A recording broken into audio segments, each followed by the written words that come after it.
नमस्कार, स्वागत है आपका के न्यूज में। मैं हूं आपके साथ विशाल पंडित। आप देख रहे खबर उत्तर प्रदेश। रुक करते इस वक्त की सुर्खियों का। योगी सरकार ने पेश किया अब तक का सबसे बड़ा बजट। 8 लाख करोड़ से अधिक का रहा बजट। युवा, धार्मिक, पर्यटन, इंफ्रास्ट्रक्चर प्रोडक्शन पर रहा फोकस। यूपी में 8 लाख करोड़ के बजट में एआईसीटी रिसर्च पार्क का ऐलान। सीएम योगी ने की प्रेस कॉन्फ्रेंस। बोले, राज्य का बजट सनातन संस्कृति को समर्पित। योगी सरकार के बजट पर अखिलेश यादव ने उठाए सवाल। बजट नहीं बढ़ा, ढोल है अंदर कुछ नहीं, केवल आवाज। ये योगी सरकार का आखिरी बजट। बसपा सुप्रीमो ने यूपी बजट को बताया जनहित विरोधी। कहा, जन कल्याणकारी अनदेखी, मिडिल क्लास के तुष्टिकरण करने वाला बजट। एक्स पर किया पोस्ट। 2 दिन के रायबरेली दौरे पर पहुंचे राहुल गांधी। कार्यकर्ताओं से मुलाकात कर भरा जोश। कई कार्यक्रमों में हुए शामिल। योगी सरकार पर बोला हमला। संभल हिंसा मामले में सबसे बड़ा खुलासा। वकील विष्णु शंकर जैन की हत्या की थी प्लानिंग। मास्टरमाइंड ने खोले राज। दुबई में बना था पूरा प्लान। आप देख रहे हैं के न्यूज, खबरों का सारथी। उत्तर प्रदेश की योगी सरकार ने आज साल 2025-26 के लिए बजट पेश किया है। इस दौरान यूपी विधानसभा में सीएम योगी आदित्यनाथ और वित्त मंत्री सुरेश खन्ना समेत तमाम मंत्री विधायक मौजूद रहे। सदन में बोलते हुए वित्त मंत्री ने बताया कि मुख्यमंत्री योगी आदित्यनाथ ने प्रदेश की अर्थव्यवस्था को $1 ट्रिलियन बनाए जाने का लक्ष्य रखा है। सुरेश खन्ना ने 8,08,736 करोड़ का बजट पेश किया है। सदन में बोलते हुए वित्त मंत्री ने कहा कि मुख्यमंत्री योगी ने प्रदेश की अर्थव्यवस्था को $1 ट्रिलियन बनाए जाने का लक्ष्य रखा है। सुरेश खन्ना ने बजट में ऐलान किया कि प्रदेश की मेधावी छात्राओं को पात्रता के आधार पर स्कूटी दी जाएगी। साथ ही युवाओं को ब्याज मुक्त लोन दिया जाएगा। वहीं बजट में 4 नए एक्सप्रेसवे का भी ऐलान किया गया। 58 नगर पालिकाओं को स्मार्ट सिटी बनाने का भी घोषणा हुई है।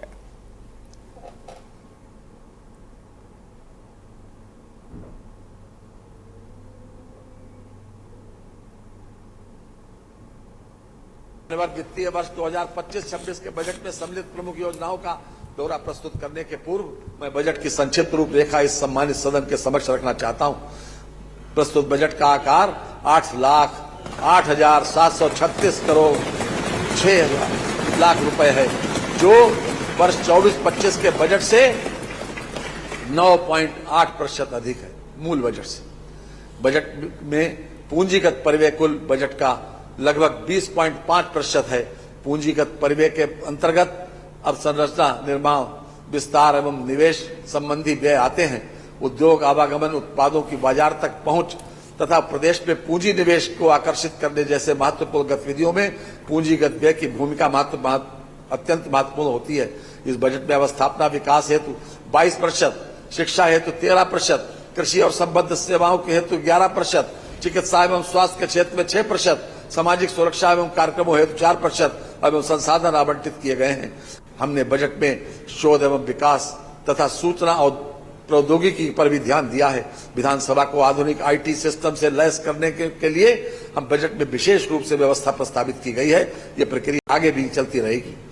प्रदेश में को आर्टिफिशियल इंटेलिजेंस के क्षेत्र में एक हब के रूप में विकसित करने हेतु आर्टिफिशियल इंटेलिजेंस सिटी की स्थापना तथा साइबर सिक्योरिटी में टेक्नोलॉजी रिसर्च ट्रांसलेशन पार्क की स्थापना की नई योजना बजट में सम्मिलित की गई है। प्रदेश के प्राथमिक एवं उच्चतर माध्यमिक विद्यालयों में आईसीटी लैब तथा स्मार्ट क्लासेस की स्थापना पर कार्य किया जा रहा है। राजकीय पॉलिटेक्निकों में स्मार्ट क्लासेस तथा पूर्णतया डिजिटल लाइब्रेरी की स्थापना की योजना प्रस्तावित की गई है। आर्टिफिशियल इंटेलिजेंस को बढ़ावा देने हेतु सेंटर ऑफ एक्सीलेंस की स्थापना प्रस्तावित की गई है। प्रदेश में साइंस सिटी, विज्ञान पार्कों और नक्षत्रशालाओं की स्थापना एवं नवीनीकरण की कार्य योजना बनाई जा रही है। वित्त मंत्री ने विधानसभा में वित्तीय वर्ष 2025-26 के लिए बजट पेश करते हुए कई बड़े ऐलान किए, जिसमें से मेधावी छात्राओं की पात्रता के आधार पर स्कूटी देना, युवाओं को ब्याज मुक्त लोन देना, 58 नगर पालिकाओं को स्मार्ट सिटी बनाना, 4 नए एक्सप्रेसवे का निर्माण करना आदि शामिल रहा। ग्राफिक्स के जरिए आपको बताते हैं बजट में किस सेक्टर को कितना आवंटित हुआ। टेक्सटाइल वस्त्र गारमेंटिंग पॉलिसी के लिए 150 करोड़,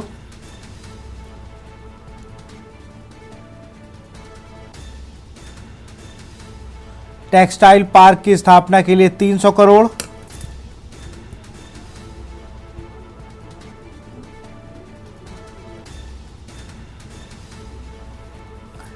सीएम लघु सिंचाई योजना के लिए 1100 करोड़।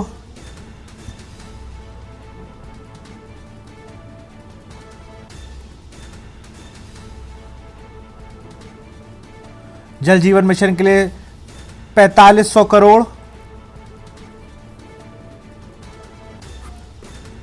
नलकूपों के पुनर्निर्माण के लिए 200 करोड़।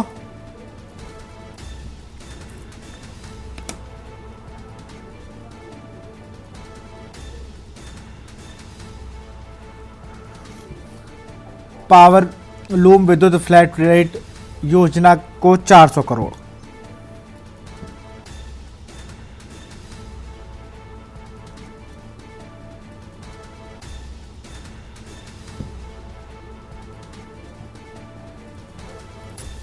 राजमार्गों के चौड़ीकरण के लिए 2900 करोड़।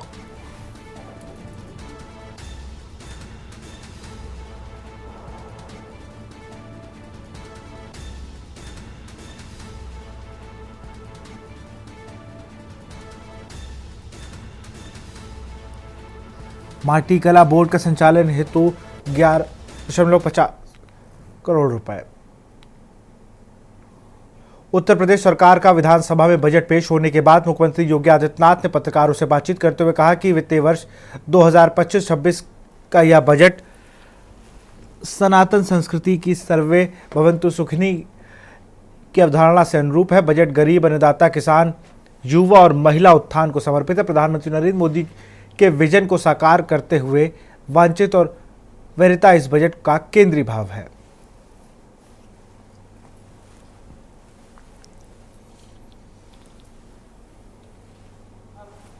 तो हम लोगों ने 10 जनपदों में इस बजट में एक प्रावधान किया है कि 10 जनपदों में हम लोग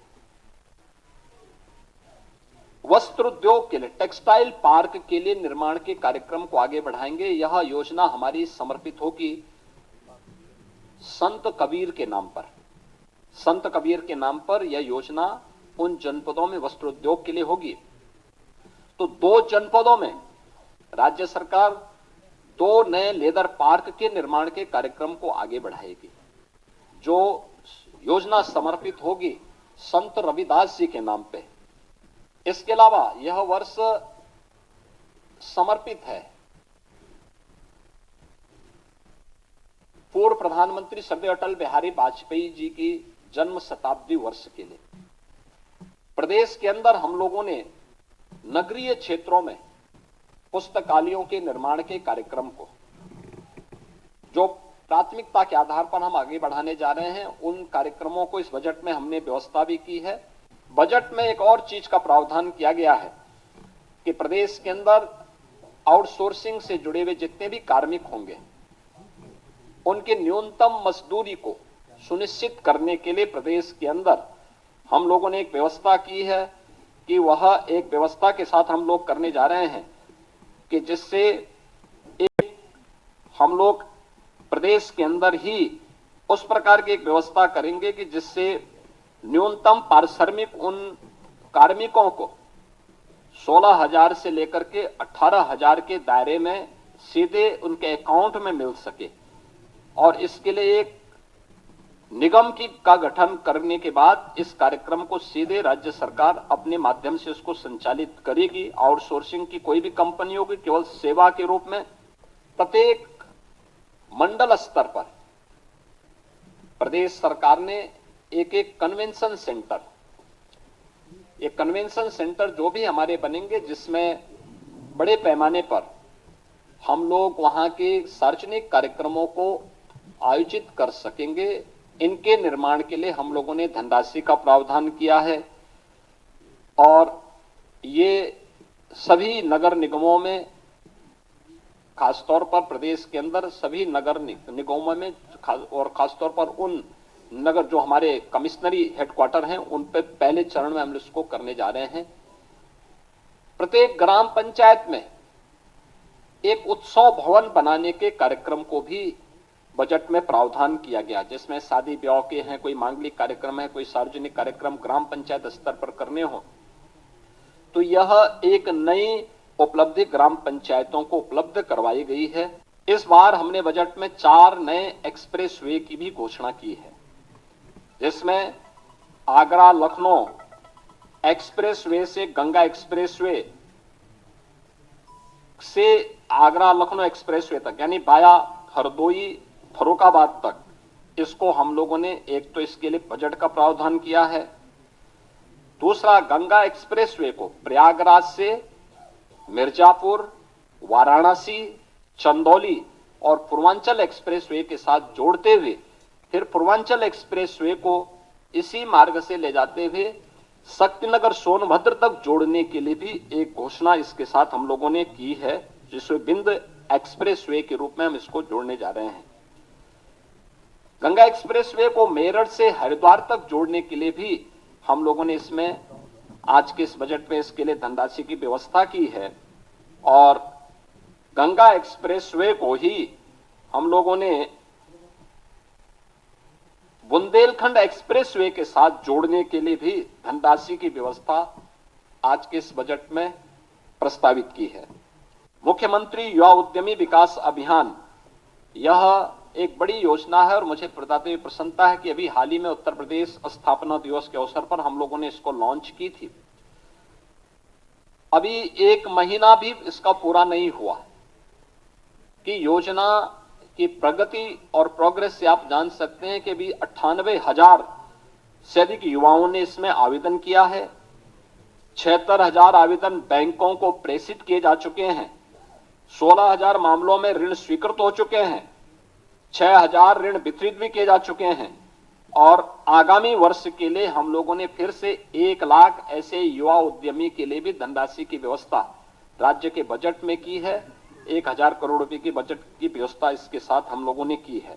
युवाओं के लिए हम लोगों ने एक व्यवस्था की है और इसमें शिक्षा है, रोजगार है, उद्यमता में सरकार की प्राथमिकता को आगे बढ़ाते हुए प्रदेश के हर जनपद में हम लोगों के द्वारा एक प्रावधान किया जा रहा है कि हर जनपद में हम एक डिस्ट्रिक्ट इकोनॉमिक जोन बना सकें, जो एक एम्प्लॉयमेंट जोन के रूप में कर सके। और ये एम्प्लॉयमेंट जोन भारत के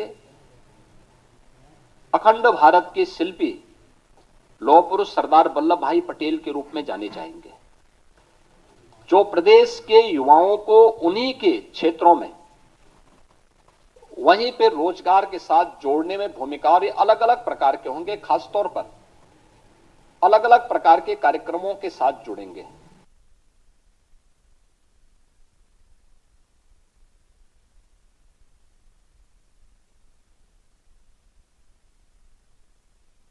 यूपी की योगी आदित्यनाथ सरकार की ओर से पेश किए वित्तीय वर्ष 2025-26 के बजट पर समाजवादी पार्टी अध्यक्ष अखिलेश यादव का बड़ा बयान सामने आया है। उन्होंने बजट को लेकर कहा कि यह केवल एक ढोल के समान है, इसमें आवाज बहुत अधिक है लेकिन भीतर पूरा झोला खाली है। सरकार की नीतियों को लागू किए जाने को लेकर भी उन्होंने सवाल खड़े किए हैं। बजट पर निशाना साधते हुए अखिलेश यादव ने कहा कि डबल इंजन की सरकार ने डबल ब्लंडर कर दिया। अखिलेश यादव ने यूपी बजट 2025-26 को लेकर भाजपा सरकार पर तीखा हमला बोला। प्रेस कॉन्फ्रेंस में उन्होंने कहा कि यह बजट सरकार का सेकेंड लास्ट बजट है, इसके बाद जनता को नई सरकार चुनने का मौका मिलेगा। उन्होंने दावा किया कि इस बजट का सरकार के घोषणा पत्र पर कोई लेना देना नहीं और इसमें किसी भी विकास कार्य के लिए कोई ठोस रोड मैप नहीं है।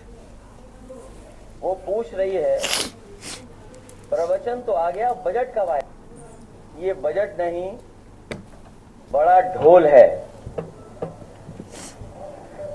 ये बजट नहीं, बड़ा ढोल है जिसमें आवाज तो बहुत है पर अंदर से खाली है। ये बजट खोखला है। ये बजट खोखला है।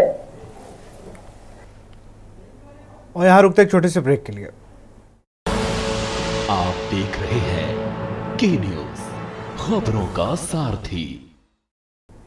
ब्रेक के बाद आपका स्वागत है। यूपी सरकार द्वारा विधानसभा में आज पेश 2025-26 का बजट यदि व्यापक जनहित व जन कल्याण का ज्यादा होता तो यह बेहतर होता, जबकि महंगाई, गरीबी, बेरोजगारी, पिछड़ेपन और को दूर करने वाला आमजन की बुनियादी जरूरतों को पूरा करने के प्रति पर्याप्त सरकारी नीति अभाव सही विकास कैसे संभव। कुल मिलाकर यूपी भाजपा सरकार का बजट भी पेट भरे मध्यम वर्ग का तुष्टीकरण वाला है, जबकि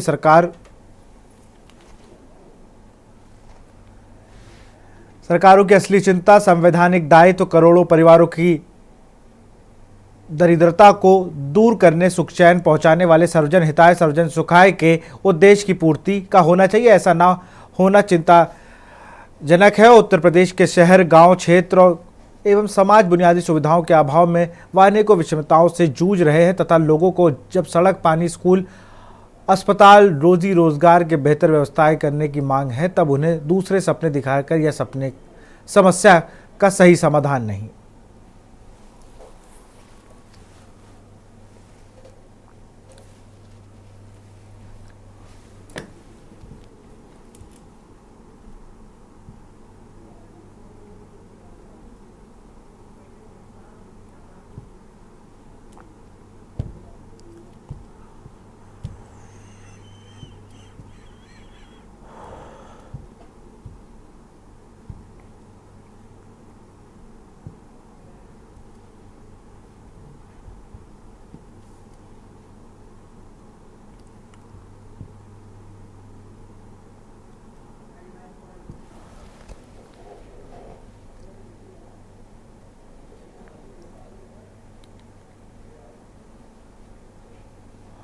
हापुड़ से खबर है। के न्यूज की खबर का बड़ा असर हुआ है। खबर चलने के बाद गढ़ पुलिस ने लिया तत्काल एक्शन। टोल प्लाजा कर्मियों के साथ मारपीट मामले में एक्शन। घटना में संलिप्त 4 अभियुक्तों को किया गया गिरफ्तार। खबर चलने के बाद गढ़ पुलिस ने लिया एक्शन। टोल प्लाजा कर्मियों संग मारपीट मामले में एक्शन।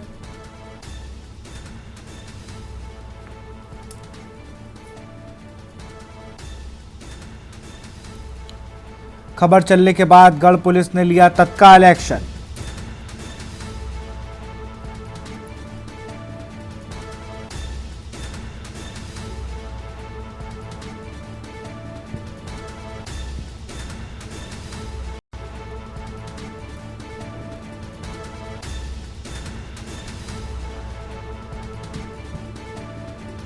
हापुड़ से खबर, के न्यूज की खबर का बड़ा असर।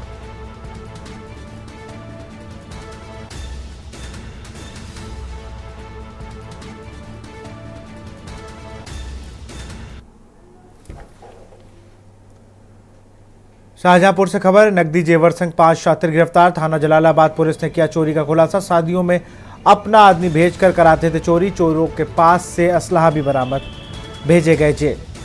थाना जलालाबाद पुलिस ने किया चोरी का खुलासा।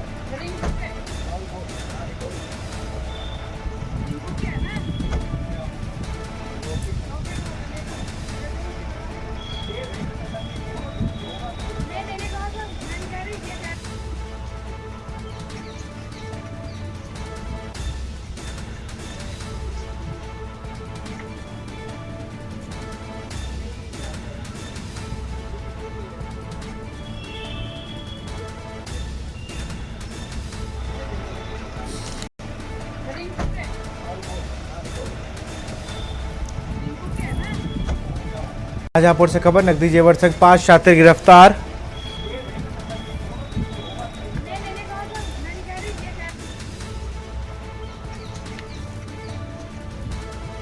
शादियों में अपना आदमी भेजकर कराते थे चोरी। कानपुर से खबर है, तालाब में एक साथ मरी कई मछलियां। गंदगी के चलते करीब 5000 मछलियों की मौत। एडीएम की शिकायत के बाद भी नहीं हुई कोई सफाई। मछलियों के मरने से तालाब से आ रही भीषण बदबू। तालाब की सफाई न होने के कारण ग्रामीणों में भाग लिया आक्रोश। घाटमपुर तहसील के गुलेज गांव का ये पूरा मामला।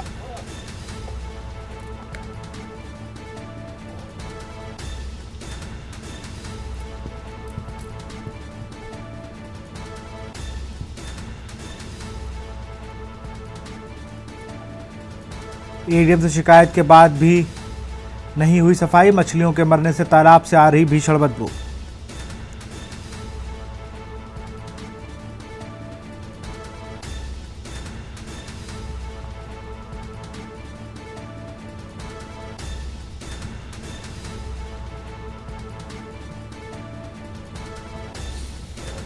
तालाब में एक साथ मरी कई मछलियां।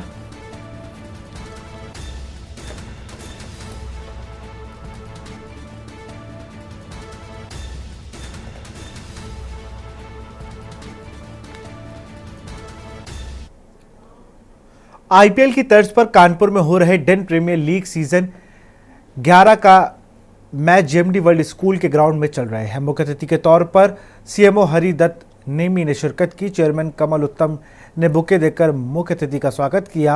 आज का मैच डेन इंडियंस और डेन डेयरडेविल्स के बीच खेला गया। पहले बल्लेबाजी करने उतरे डेन इंडियंस ने 12.5 ओवर में 10 विकेट के नुकसान पर 71 रन बनाए। लक्ष्य का पीछा करने उतरी डेन डेयरडेविल्स ने 6.2 ओवर में 3 विकेट के नुकसान पर 75 रन बनाकर जीत दर्ज की। डेन डेयरडेविल्स के सीरीज दीक्षित ने 4 ओवर में 22 रन देकर 5 विकेट लेने पर मैन ऑफ द मैच चुना गया।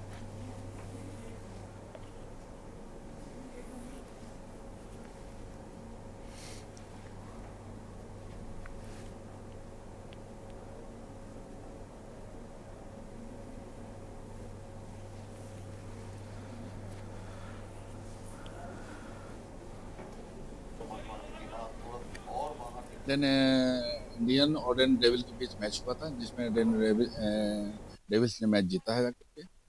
और दूसरा मैच अब चालू हो गया है, डेन रॉयल चैलेंज और डेन सनराइज के बीच चल रहा है इस मैच।